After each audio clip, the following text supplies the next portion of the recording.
First and Now is brought to you by World Vision Canada, national charity partner of the BC Lions. Encourage you to visit bclions.com/worldvision to become a supporter. 'Tis the season of giving, no doubt, and always important, not just around the holidays, to think about giving back to those in need. And it's been a big week here at Lion headquarters. Buck Pierce, the Lions' 28th head coach, hire made official earlier this week. We're going to talk to Buck on this episode. And Nick, it's always optimism when days like that happen, but given the reaction, given the fact the Lions had to sell an offensive vision to pair with Nathan Rourke, I think the organization ticked all the right boxes with this move. Yeah, definitely the consensus there, right? And it feels good. You know, we've seen the brass firsthand be busy with interviews. It seems like night and day they've been conducting all their interviews with the potential candidates. Ended up going with Buck Pierce, and it starts a new era of BC Lions football, right? You have the head coach in place now. We have QB1 and Nathan Rourke in place now. Ryan Rigmaiden as general manager alongside Neil McAvoy. And it's exciting. It felt good in this very room yesterday. It was a busy room with the introductory press conference with Rigmaiden and Pierce, and it felt good. It was the first one I've ever been a part of with a new head coach being introduced, and it almost gave you like chills kind of hearing Buck talk about the team's vision and all that. So definitely exciting times here. It's December 5th, and that's a good thing when it's exciting here and on December 5th. Yeah, absolutely. And we'll refer to our YouTube channel. I've got a piece up at bclions.com. A lot of the nitty-gritty stuff, he'll talk about possible timelines for filling out a coaching staff. That is all there in the press conference. You can check it out. We'll talk to Buck a little bit about that, but more about memory lane and how he got here, his development as a coach. And, we've hit on it here. You look at down south in the NFL, like you've mentioned, the young guys that are leading programs, Sean McVay with the Rams, Kyle Shanahan with San Francisco, Ben Johnson is probably that next candidate, but guys like McVay, Shanahan, Matt LaFleur in Green Bay is another one. They were all together. They're all under Mike Shanahan's tree. They were together in Washington 10, 11 years ago. So it's great to see that trend here. I mean, Winnipeg's tree is getting better with Mike O'Shea. Mark Keelam, one of Dave Dickinson's longtime assistants, is the new guy in Edmonton. It's good that everyone in this league is going with the younger model, so to speak. 100%, and kind of thinking of or looking at things from a big picture aspect in the CFL. You mentioned it's Michael Shea's coaching tree that's starting to develop, obviously, as the head coach in Winnipeg, having Buck as his offensive coordinator these past couple of years. But it really goes back to, it's the Dave Dickinson coaching tree that's really branching out. You mentioned Keelam, a guy like Rand Dinwiddie, a young offensive mind that was a quarterback in Winnipeg a long time ago too, but Dinwiddie's led Toronto to 2 of the last 3 Grey Cup championships. And, I was even talking with Nathan Rourke about this last week, actually, where, the last decade or so was kind of Chris Jones's defense that was kind of, kind of taking over the CFL and being the trend. And now that shifted to Corey Mace, another disciple of Dave Dickinson's coaching tree that left at Toronto and then went to Saskatchewan after now as a head coach, right, too. And Rourke was kind of talking about, a lot of defenses in this league are doing what Mace's system has entailed. So and then like you said, it parallels with the North American League and the NFL with McVay and Shanahan, and the Chicago Bears right now, they're obviously just parted ways with their head coach Matt Eberflus, and their whole model right now, their whole priority is making Caleb Williams a success. Their franchise quarterback, young superstar quarterback that they've invested in. You're seeing that exactly here too. Nathan Rourke, he's going to be the guy here, hopefully for the next decade, and hopefully that leads a lot of success. Pierce and Rourke together and all that. Yeah, and again, I hit on this in the article, Bucking a New Trend, bclions.com. The Jeff Tedford year in 2015 didn't necessarily work out, but outside of that year, you have to go back to 2002 and Adam Rita as the last pure offensive-minded head coach this organization has had. Wally Buono rose through the ranks coaching defense. Mike Benavides after him, defense, currently special teams, but defense was his side of the ball. Devon Claybrooks, 1 year in 2019, was kind of an architect in Calgary for the defense. Rick Campbell, of course, who we hope lands on his feet somewhere soon. all the head coaching positions have been filled. But Rick was a defense and special teams coach. An interesting fact about Rick, he told me this.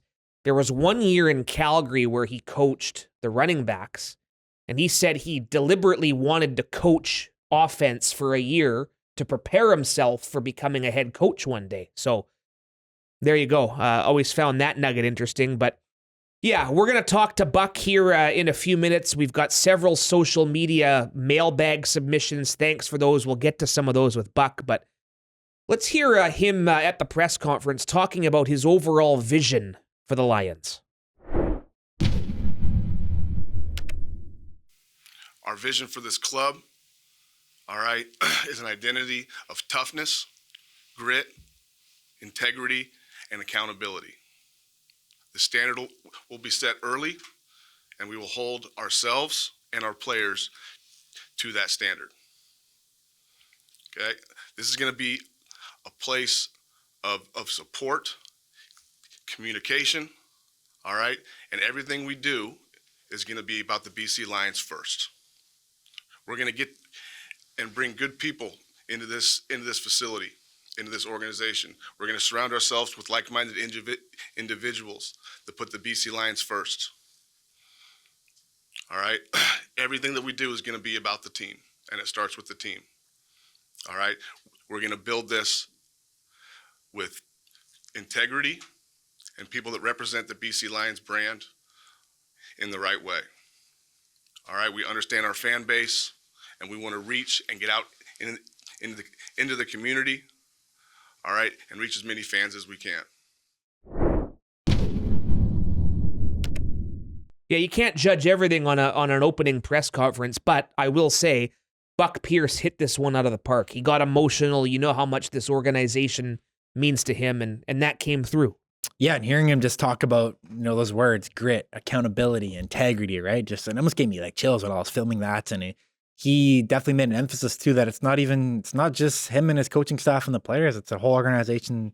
It's got to, adapt to this lifestyle and all of this and that's from Amar Doman top down, right? He's like Dwayne Fano said in his press conference the other week that Amar has given this organization all the tools it needs to be successful, right? And we felt those benefits obviously in the marketing department, but from the football operations side too. Like you look at bringing Matthew Betts in last year, Nathan Rourke, obviously, even trading for Vernon Adams Jr. back in the day, where in 2022 he could have punted that season away, right? Nathan Rourke goes down. Yeah. It's like, no, we're going to compete, and that's something Buck talks about too. Is that every single season it's a 9-team league. You got to compete. You got to be able to win a Grey Cup. Believe you want to retool or reposition, to win a Grey Cup. There's no reset and tanking and all that in the CFL. Every year is a championship season, and no matter what, we can finally put another thing too on the side note. We can finally put that narrative. Oh, we're trying harder because the Grey Cup's in Vancouver. That narrative's to bed. Don't get me started. This team is going to try just as hard in 2025. Next year doesn't mean as much because the Grey Cup's not here. Yeah. That's what people think. It's ridiculous. Yeah. This team is going to try just as hard to go to Winnipeg next year and hoist the Grey Cup at Princess Auto Stadium. Still doesn't sound right, by the way. No, I almost had to think about it. Right? You always got to go IG Field. I liked IGF, all that. But well, first it was Investors Group, and then the name of Investors Group just shortened to IG, so that's fine. That's an easy transition. But Instagram Princess Field. Auto doesn't exactly roll off the tongue. But that's where we're hoping to be. That's the goal, yeah. Next November. I should have a schedule by the time we record next, by the way. Maybe next week. We'll see. We'll see how these next couple of weeks go before the holiday break kicks in. And very quickly, two Buck Pierce stories that stand out for me before we talk a bit about Vernon Adams Jr. for the first time on the podcast since his trade. I interviewed him several times as a reporter at TSN/Team 1040. One time he was wearing a Chicago Blackhawks t-shirt. I never asked. What year was this? This would have been 2008 or 9. Okay, so they had Taze and Kane already. Yeah, on the up and up. You know what? I think it was after the summer, right after the Canucks lost to them the first time, so 2009, and it was a walkthrough at BC Place. Part of the reporter's role was getting a starting quarterback one-on-one for the pregame show. It was fun. I was able to kind of learn the interview tricks of the trade and have access to these BC Lions. It was great. But never, next time I talk to him, perhaps, we'll talk about the Blackhawks. But that was a random thing that stuck out. 2006, I was interning at TSN in Toronto for 6 weeks. The Lions were playing in Hamilton while I was there. The old Ivor Wynne Stadium. And I love this. It was the middle of October. The Tiger Cats were dreadful. The Lions were cruising to first place and a Grey Cup, as we all know. Pouring rain, but the place was packed. Ticat fans, awesome. Dave Dickinson was injured, so Buck Pierce got the start. And I can't remember if Buck either got hurt or the Lions simply took him out because it was a blowout win for the Lions. So Jarius Jackson comes in. And then I remember I was with my dad, and my dad kind of turned to we were kind of having some fun banter with these Hamilton fans around us. Nothing bad, just fun. My dad's like, oh, what's going to happen if we have to put our fourth quarterback in? Kind of just like, so those are the days. It didn't matter who you put in at quarterback. Those Lions teams were just so balanced, and you hear all the time, have to get better on the offensive and defensive line, always. But that team was kind of the blueprint for if you're strong up front, you can slide anyone in there behind center and you can do okay. So those are a couple of Buck Pierce stories that stand out for me. I got one and go for it a punt, so I'm going to save it. Okay. It'll be a good callback that you're involved in. Excellent. Very quickly, before we bring Buck in for the interview, first recording since the Vernon Adams Jr. trade of a couple of weeks ago. Big Play VA, now a member of the Calgary Stampeders, and salute VA for sure. You talked about it, the trade in 2022. He came in here knowing the situation, that Nathan was hurt but going to come back at some point. And by all accounts, what you see is what you get. His teammates just love this guy. We love working with this guy, and salute to VA. We hope he does well in Calgary, just not against us. Yeah. Whether it's 2 or 3 times we see them in the regular season, we should find out soon. But Lions get a 2nd-round pick this year, a 4th-round pick this year, a couple of other picks going to the Stampeders as well. But just your overall thoughts on how that went down. When it comes to the trade, General Manager Ryan Rigmid definitely emphasized that the goal was getting the best return, right? And I think fans have to understand that too.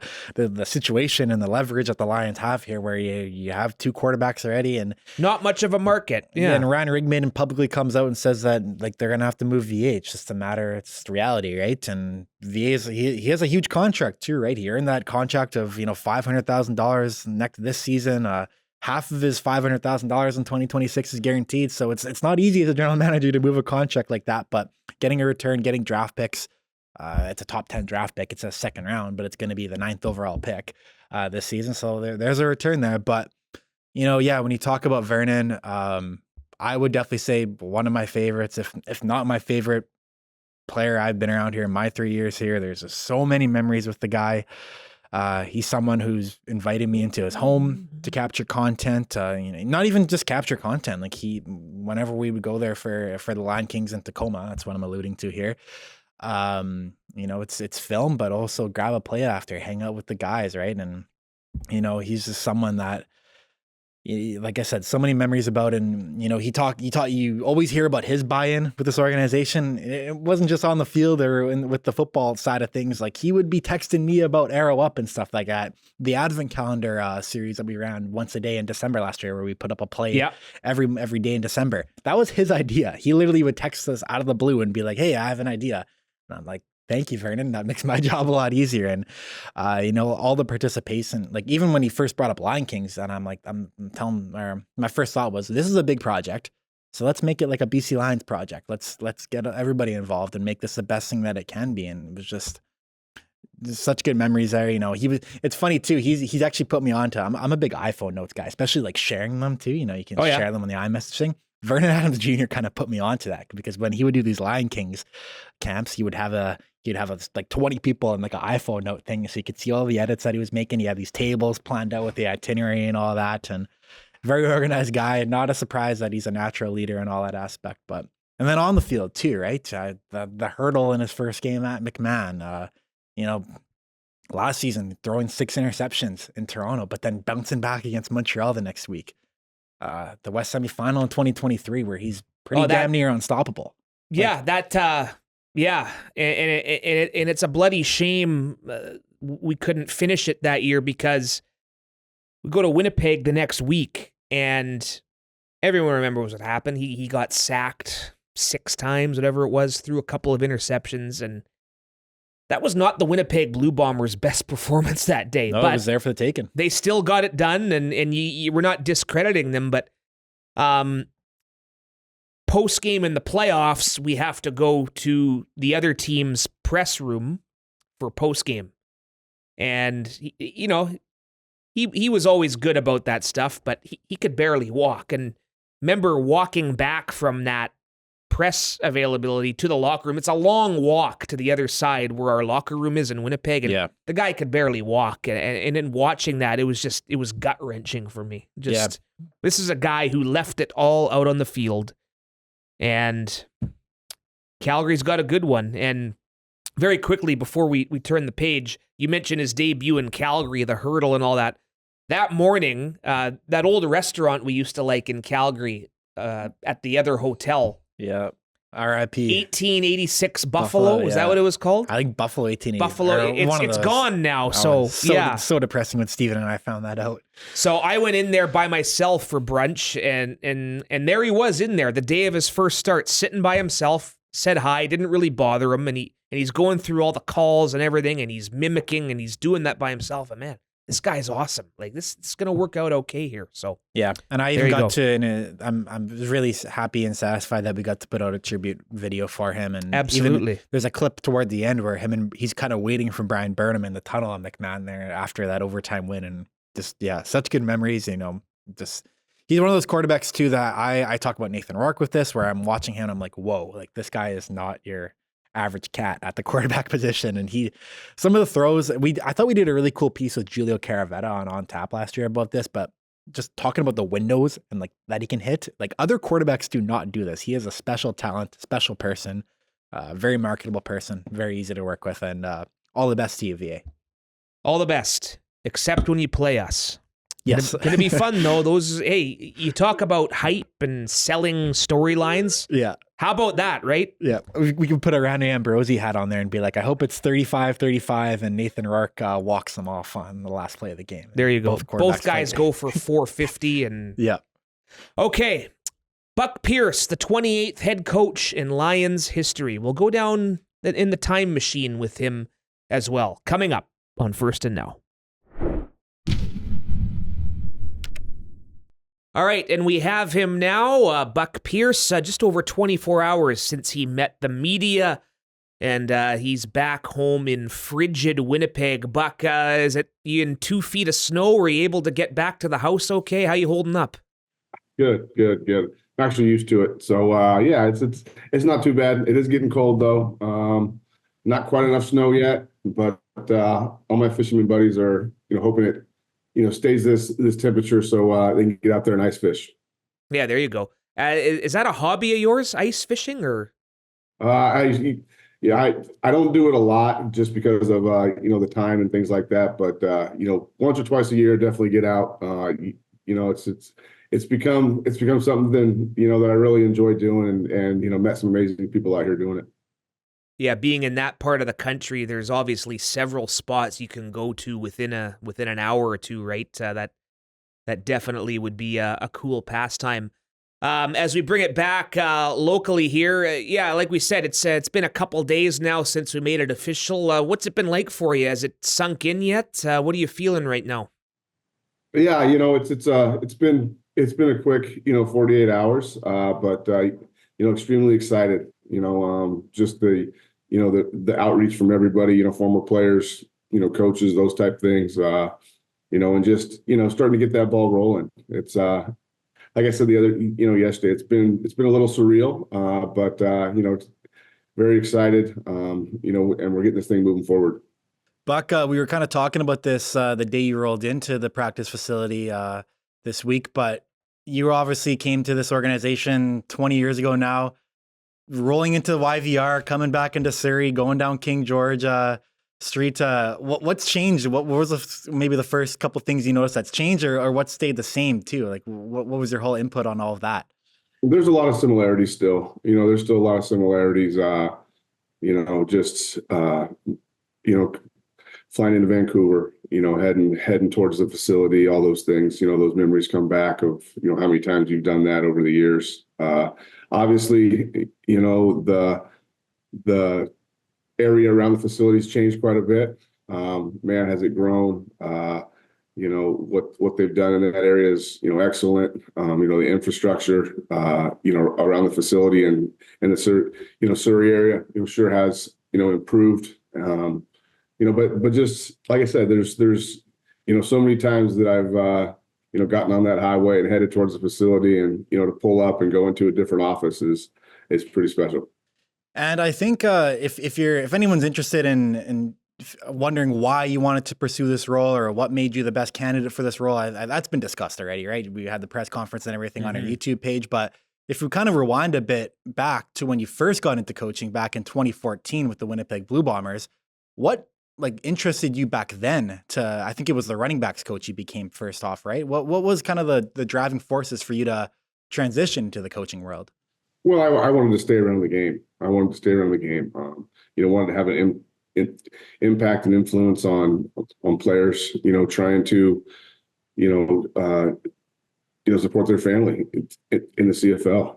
I think the biggest joy you get out as a coach, and especially the young coach, is, watching people succeed, get better and grow. That was really the biggest thing for me. Hey, I have an opportunity to be around football, make an impact on these players' lives, and continue to be around the game. And that was the biggest thing for me.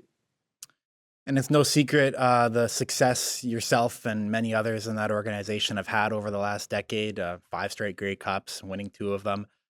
What are some of the parallels? I know it's early. I don't know if you even noticed yet, or maybe you've seen this from afar, but what are some of the parallels you've seen from the Blue Bombers organization that's made them successful? And what do you kind of see in the Lions organization that has them, at least this organization, at least trending the right way? Yeah, well, I think it all starts, with the people around you. I think there's, quality people, that believe, a lot of the same things of how a team should be built. What winning looks like, and what we want this team to look like. So, I think it starts with that. I think, you believe in, your core values and things, and everybody has different ideas and schemes, but, at the end of the day, it's all about the people that you bring in and your vision for the future. Hop in the time machine back, just about 20 years. Time flies crazy, and you talked about this in your introduction here this week. New Mexico State, you broke a couple of passing records there, I think, at the school. And then, to use a fishing term again, the fish aren't necessarily always biting when you're turning pro, right? How was it that you came to know about the BC Lions doing a workout in Portland, and then you and your dad made the drive up from Crescent City? How did that process begin, the way you recall? Yeah, it was obviously, after college, every American players trying to get down to the NFL, and get their foot in the door in that league.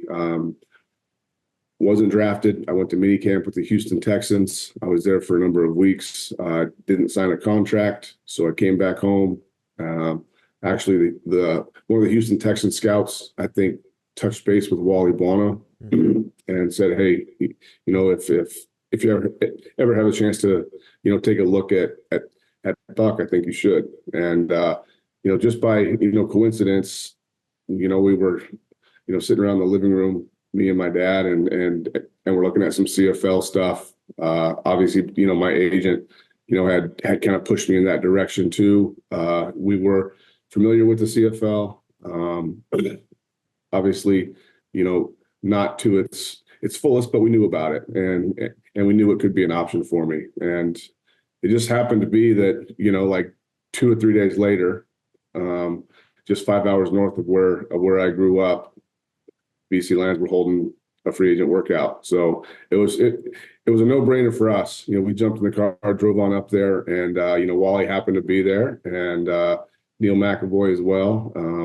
So we had a short workout, and by the time we got home, we had a contract offer. So it worked out, and it was amazing, to look back on that experience in that moment. And I think we all have those in our lives, but you look back on certain moments that are very impactful for you.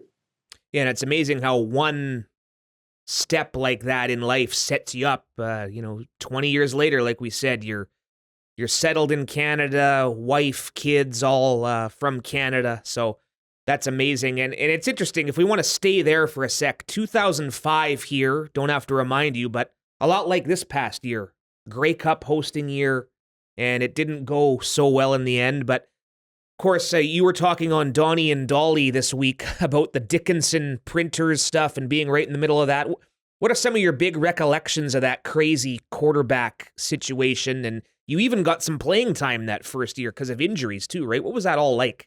Yeah, it was, I wasn't, I was kind of an outsider looking in. I didn't know the intricacies of it. Obviously, I was coming in, to a situation with a lot of good quarterbacks on the roster, that didn't deter me from signing. That didn't deter me from, competition and those things. I knew they had, two former MVPs at the quarterback position. And they also had, they just signed, Jarius Jackson as well. Was an unbelievable college player. He had a little bit of, CFL experience, but, a guy that they really liked and was a great player. And just like many, young athletes, you get your opportunity because of injury, and you got to be ready for those opportunities. Mine came in basically the first preseason game in Saskatchewan. Jarius got hurt. Casey was hurt from training camp. They weren't going to play Dave a lot in the first preseason game, so I ended up, playing like 3 quarters in the first preseason game. So got some good experience. Showed a little bit of what I could do in that opportunity, and then, ended up, making the roster and being on the roster, and throughout the course of that, 2005 season, had opportunities to come in and play. 2006, Printers signs with Kansas City, and you're elevated to number 2, and you get a lot of playing time that year because Dave, of course, spent some time on the injured list. What are some of your great memories about that championship season in 2006? For my money, I lean toward 2006 as the best Lions team, but I know that's up for debate. But what are some of your best memories that year? It goes back to just, that locker room and that team. Obviously, we had some amazing players. The list of Hall of Famers, that are on that roster. But just, great teammates. We were extremely mentally tough. If somebody went down, the next guy that stepped up, went in and did his job. We were just so excited to be around each other. We love the process of winning. How it ended in 2005. And to have the guys come back in 2006. To finish the job was pretty special. Buck, I got to ask you about your favorite play from your entire CFL career. The one that always comes to mind for me is that run against Edmonton when you were with the Bombers in 2011, right before half there. I remember I was in the far end zone watching as I think a little teenager back then. But is that your favorite play, or does any other one come to mind? I don't know if I have a favorite. The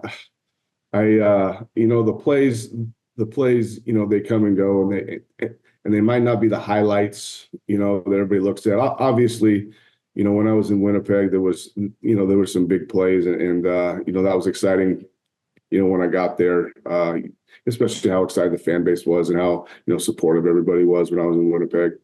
But really it's more about, the moments for me, being hosting West Finals in BC Place, winning the Grey Cup in Winnipeg in 2006, winning the East Final at the time in Winnipeg in 2011, obviously, winning as a coach in Calgary in 2019.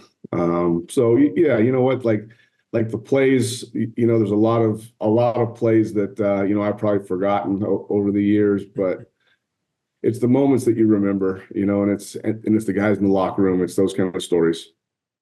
You mentioned the weapons there in Winnipeg that you had back in the day, and obviously in BC with Giroux and company. But looking ahead, this receiving core: Alex Hollins, Keon Hatcher, Javon Catoy, like a lot of different kind of weapons there. Justin McInnis is obviously a priority and free agent that was mentioned yesterday. How excited are you to work with this group and scheme up an offense around these playmakers? Yeah, you know what? They're always a threat. You look across the league and you look at what they've done in the past. A lot of talent. You have guys that can do multiple things. Stretch the field. Make tough catches. Also, are willing blockers. Guys that do what they have to do.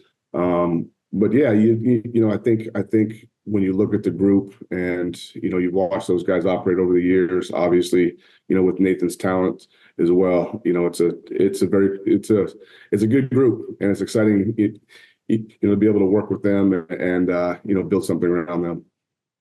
We'll talk a bit more about Nathan and a couple other guys. We're going to do some quick mailbag social media questions. Our fans itching to talk to you, Buck, but very quickly for a couple minutes, a little rapid fire, okay? We'll have some fun. Quick answers here for each of these questions if you're ready. Get you reacquainted with your new/old home, okay? BC rapid fire, we're calling this, right? Favorite beach out here? Kids.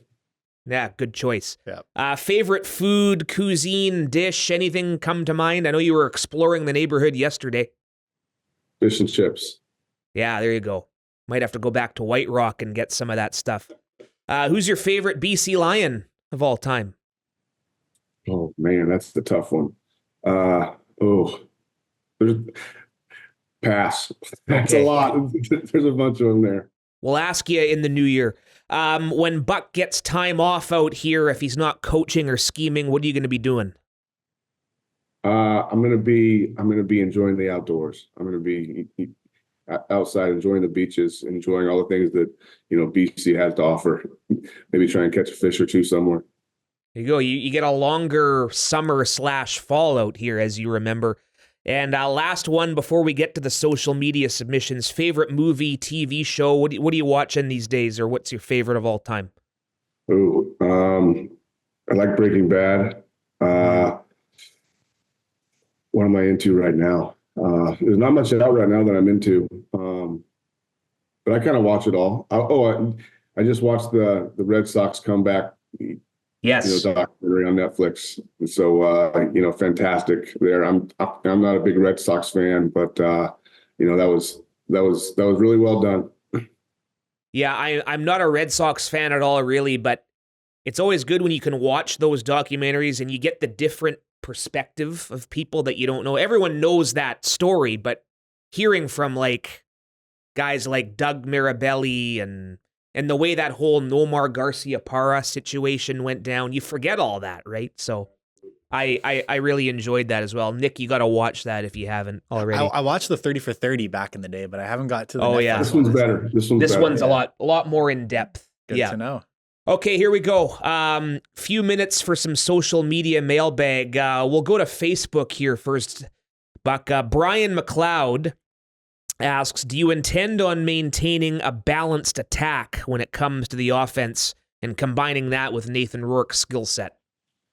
Yeah, I think you have to be balanced, in this league. Defenses are changing. You have to be able to win, multiple ways. I think, when you can do that, you can really, control the pace of the game, and do what you want to do offensively. If you can stay on the field and continue to get first downs, it really opens up your playbook, and you can spread the ball around and do multiple things. I think, the biggest thing offensively we need to do is we need to become more physical up front, and just, mindset. Everybody, we all need to be more physical. Our good friend Chad Klassen on Facebook, from an outsider's perspective, what do you think went wrong with this Lions team in the second half of the year? Well, it's hard to say. It's hard to say without being around and those type of things.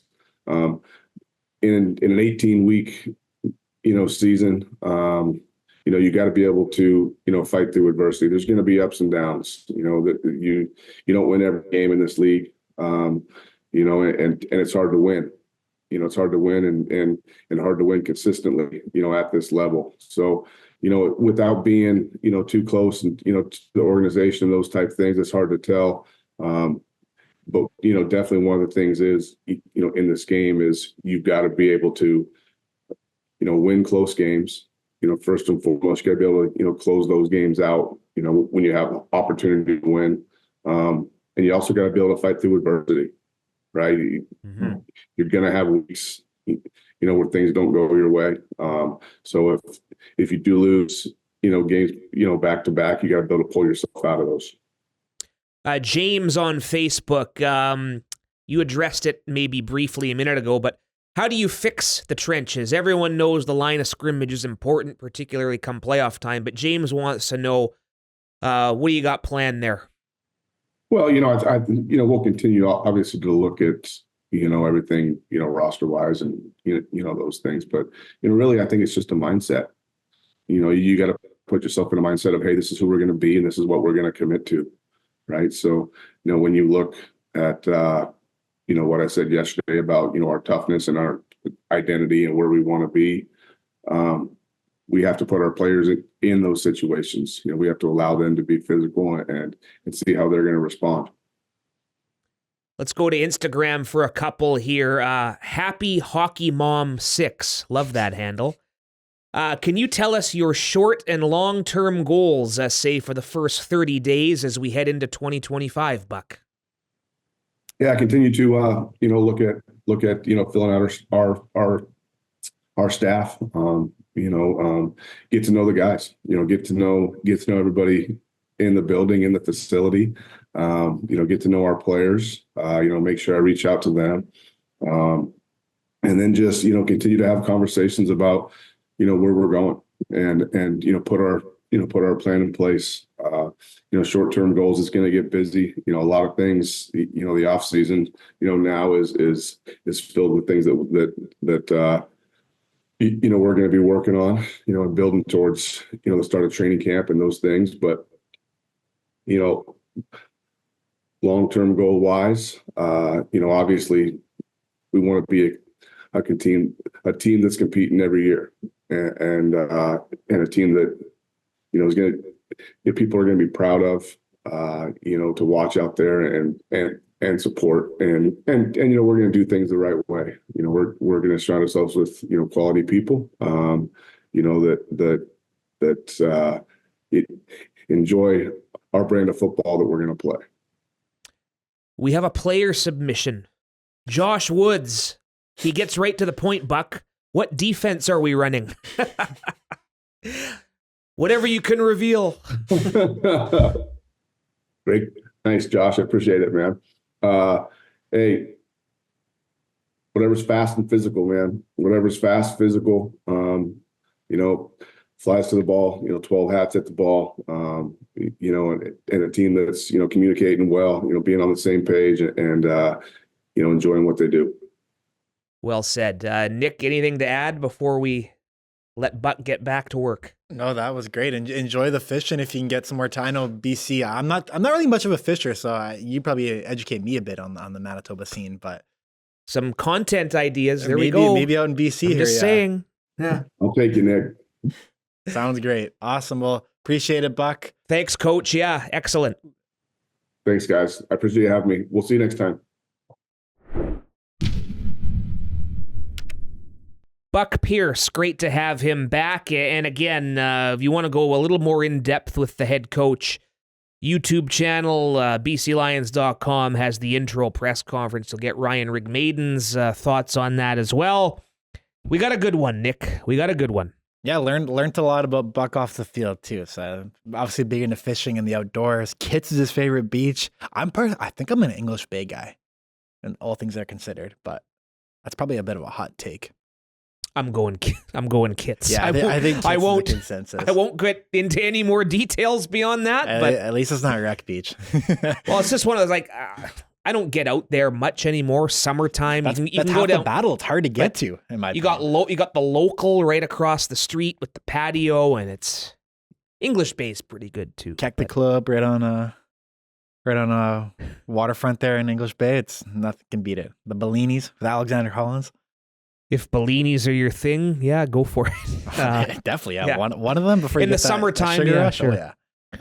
I just mentioned local, like we're going to be in Kamloops before long. What's the over-under on how many local? I think I went 7 times last year. Yeah, you're crazy with that. Yeah. I like to cap it off at like 2 or 3. We watched Matt Duchene. We're getting off the rails here, but I remember we watched Matt Duchene and the Colorado Avalanche this season last year there. That was a fun night. We had all the brass out there too. That's the beauty about training camp too, is when all the other staff come up for the Fan Fest weekend, and that's a great weekend to begin I sat with George Chaika that night. Exactly. Everybody's up there. Oh yeah, all the fellas. It's nice seeing everybody. So. Yeah. Anyway, That was good. Yeah, moving along. Maybe we'll do a podcast from there this year. Maybe. Hey, if we can work something out on tap. Yeah. Moj resides up there, so he's around.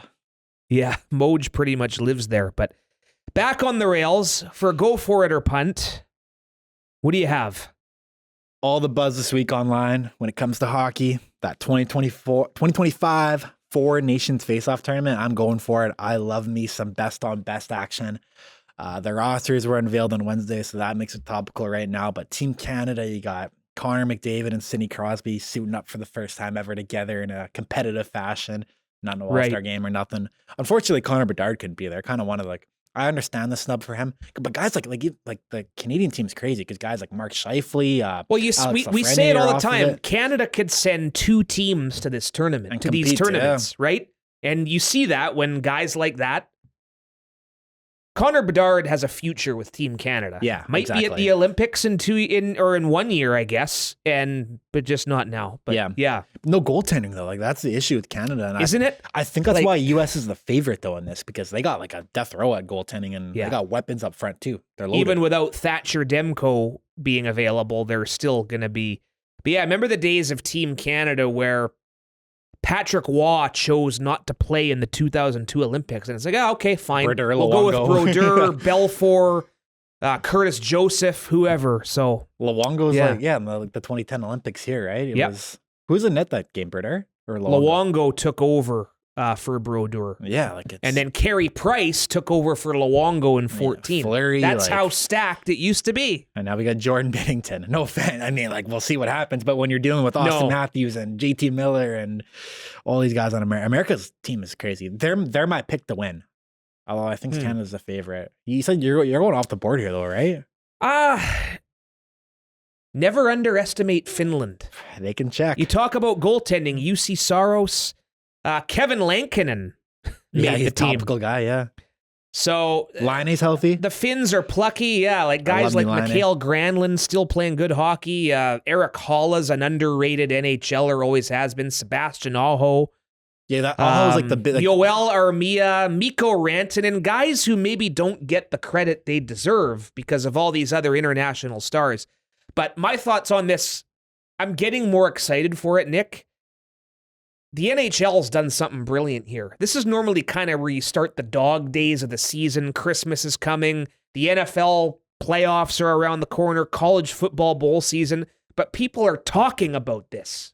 That's what the NHL wants. From a marketing standpoint, unbelievable. Yeah, if the games are in Montreal and Boston, but if they were out in the West, say it was Vancouver, Seattle, I'd be all over this. Yeah, we'd be trying to get tickets for this thing. Still might too. We can make it work out there in February 20th. Go to the gold medal game. It's a quick tournament though, but I'm excited to watch this on TV regardless. I have an honorary one too. I got to get this out before before I forget about it. But for Go For It or Punt, my honorary one, you'll love this one.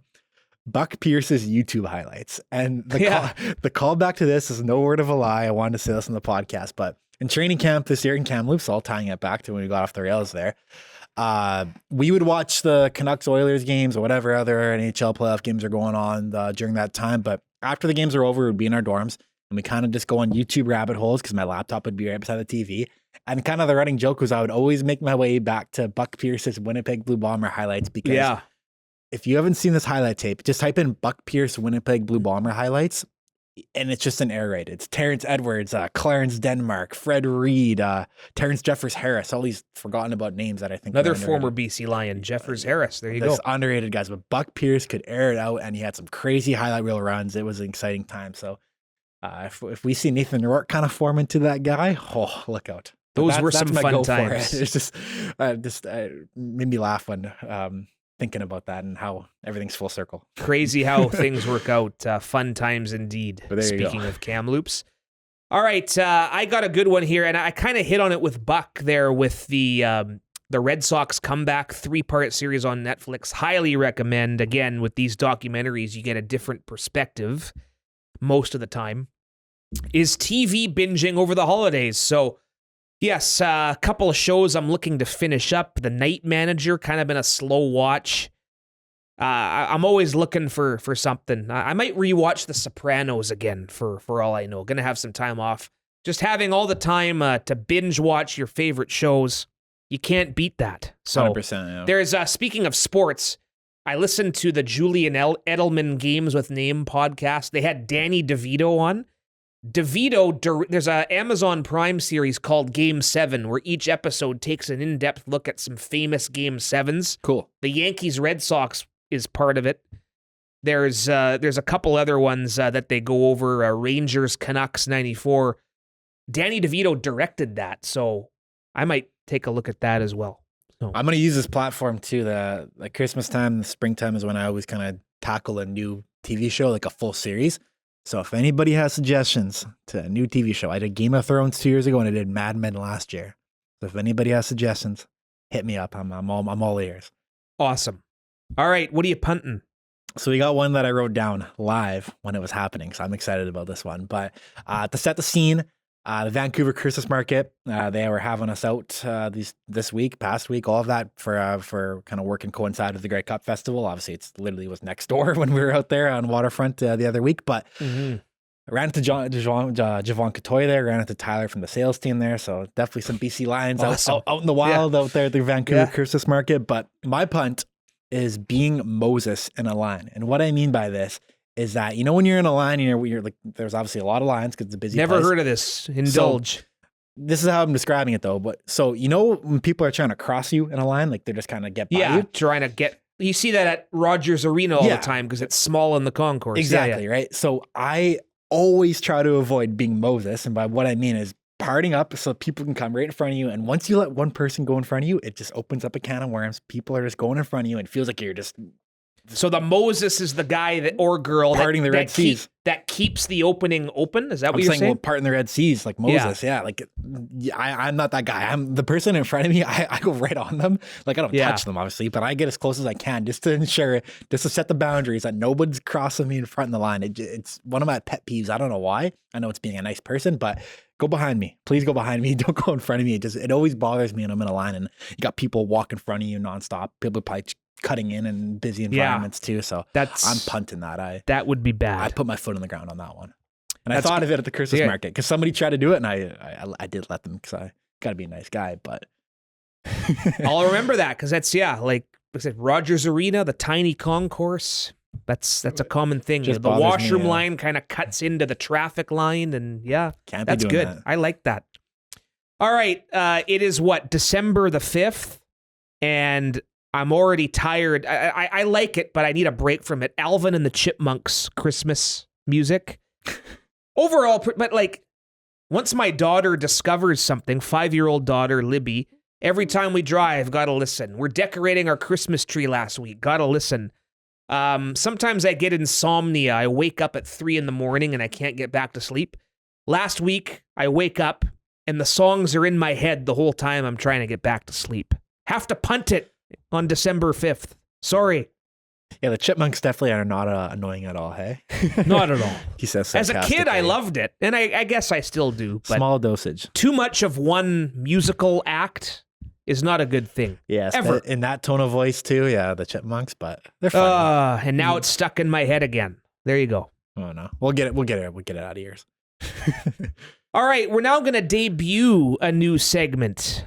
Credit to Nick for thinking of this. We like it. We're going to call it They Not Like Us.